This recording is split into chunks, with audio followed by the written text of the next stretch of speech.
Good morning. It is February and it's almost the end of the month, and I was going to do 30 things to do before I'm 30, and I did not come up with 30 things. I came up with 14. So I guess I'm not doing that, and now I only have a couple days left.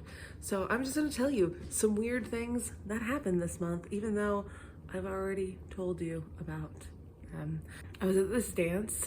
I was dancing with this guy, Jeremy, and Jeremy and I have been like dancing together for like maybe 2 months at this point. We had just finished a dance and he says, "You're going to hit me."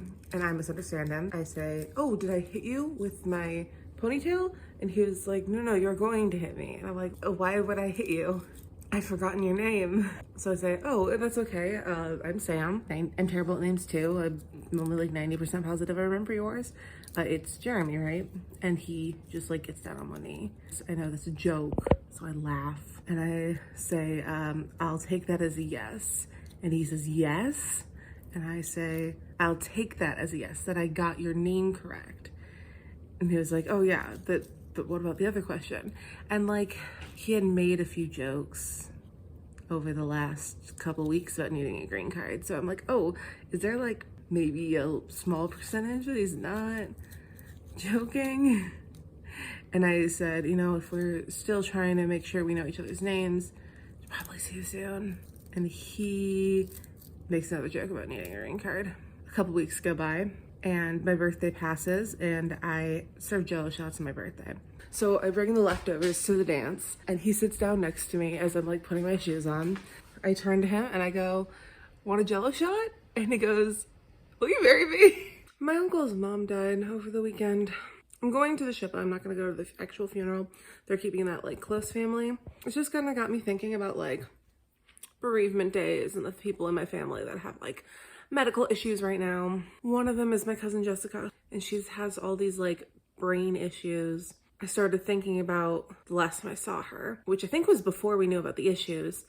And she told me she didn't believe in friendship. And then I started thinking about like, was that maybe the brain issues talking? But then I was like, it does kind of seem consistent with like who she was growing up.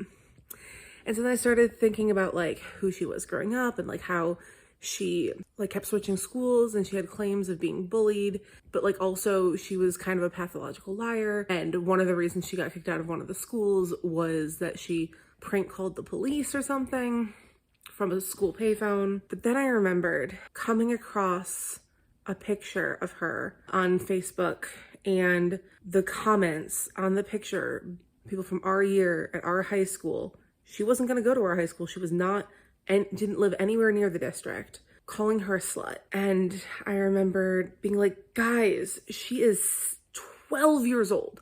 Leave her the fuck alone. But I don't remember if I actually commented or if I just thought that and moved on. No one knew we were related. We weren't in the same school district. We never hung out. We don't look alike.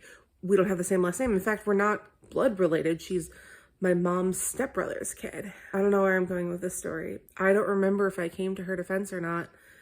And I didn't know if she would even want me to, because sometimes it seemed like she reveled in having a reputation.